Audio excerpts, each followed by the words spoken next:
Love it. Yeah, I mean, we have that saying here that, you move hearts, minds, and market share in that order. And it's never been, more true, and it's never been more exciting for B2B.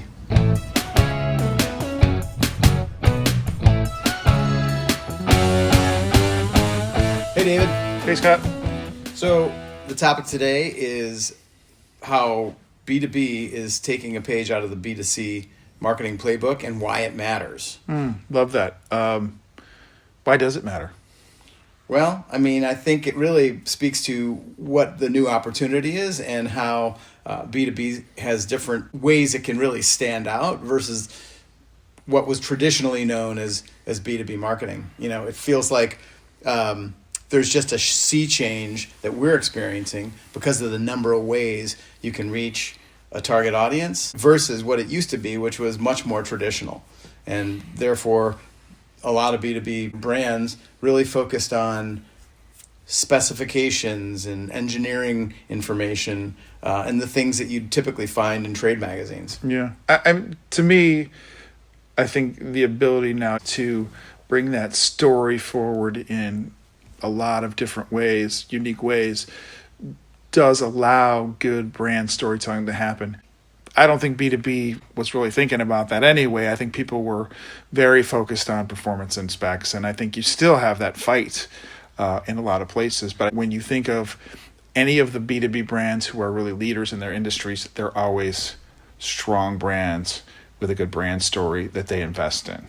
Yep, I would agree with that. And the other thing that I think is worth thinking about is that when you think of massive consumer campaigns, you know that when Budweiser or an insurance company or any of the big spenders run a campaign, you typically see it on TV, you see it in magazines, you see it on billboards, you hear it on the radio, of course you see it online. That really was never even a possibility for B2Bs. But because of the way digital media can be bought and delivered across all forms of media, you really have that same opportunity to elevate your brand and do some really impactful, brilliant creative and reach people in your traditional places, but also get in front of them through podcasts and on TV and on even, digital billboards.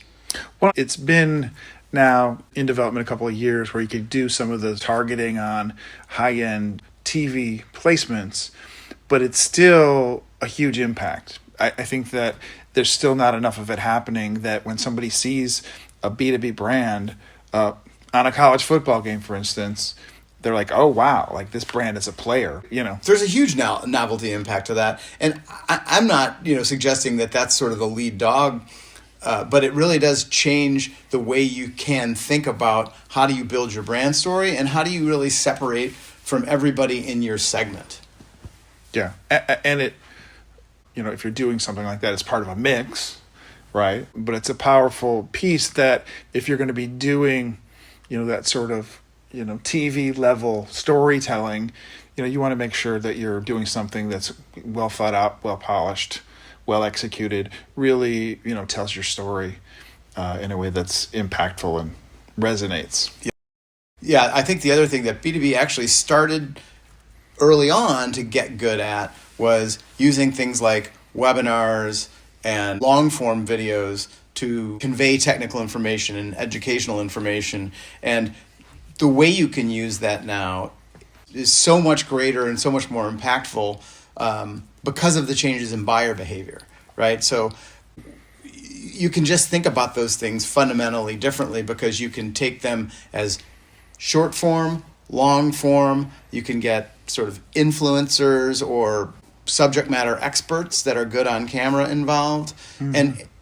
And we as consumers, we're just much more used to taking in long form content from, a podcast, or who doesn't go to YouTube to try and solve whatever it is they're trying to fix when something breaks in their house, or follow their passion from some of the people that really do a good job using, YouTube or Instagram or whatever your,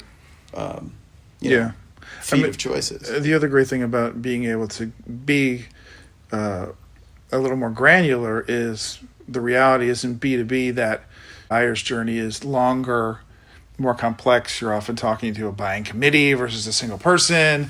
You've got to educate somebody through being aware of a product, understanding about it, to driving that interest and conversion in a way that you still need to do more detailed, informative content than you would on a B2C side. So in that way, B2B was more complex and remains more complex, but in a way, these tools really allow you to do that. No doubt. I mean, I think B2B has always been harder than B2C. And, of course I'm biased because that's our thing. But you're right. I mean, you really have to get people to make a decision that's based on need, not want. There's no impulse B2B buying. And then you have buyers, influencers, and people that really are participating in that decision that have to buy in as a group.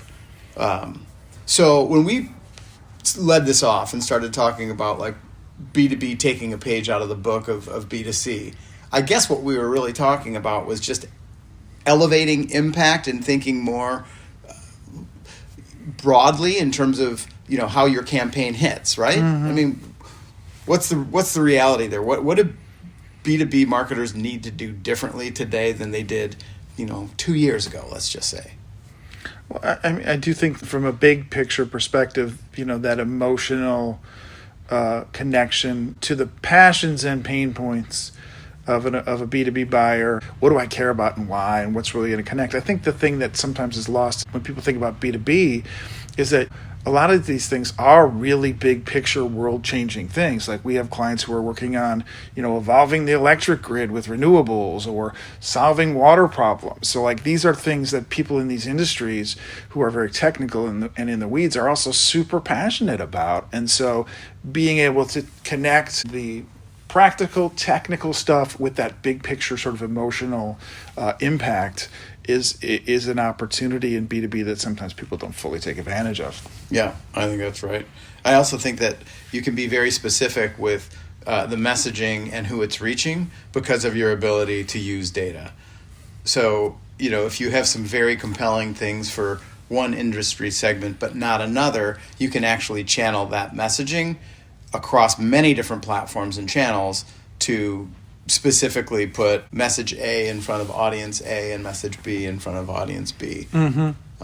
Right. And in a lot of ways, with a B2B buyer, you've got different messaging for different industries, or you've got, different content for different parts of the funnel, for instance. So having that ability to get more granular with that targeting and having the content that aligns with that is never been easier than it is today. Right. And I suppose that's a big difference too, right? The funnel, is a little bit different in B2B, right? Because it's just, there's more engagement, more depth of message often. But it is kind of the same in that, if you're selling an expensive consumer product like a car, for example, someone might think about that for, months or even years before they pull the trigger on it. And all of those marketing exposures, they make people fall in love with the brand and feel aspirational about their desire to own one. So that emotional connection and that expectation that you set through really good, creative, and impactful messaging really is kind of part of the same idea. For sure. Now, you mentioned something before when we kind of flew past it, but I wanted to circle back, and that's influencers. Right. I mean, you talk about B2C moving to B2B. I mean, early on, influencers were very much more on the B2C side, but we have seen for the past, number of years, continuing elevation and activation of B2B influencers. Yeah, I also think that in B2B, it's a big difference there is that people who we might call them influencers or content creators, but in B2B, they're really people who know the trade or the craft. They're subject matter experts, and there's, like I said, kind of no impulse buying.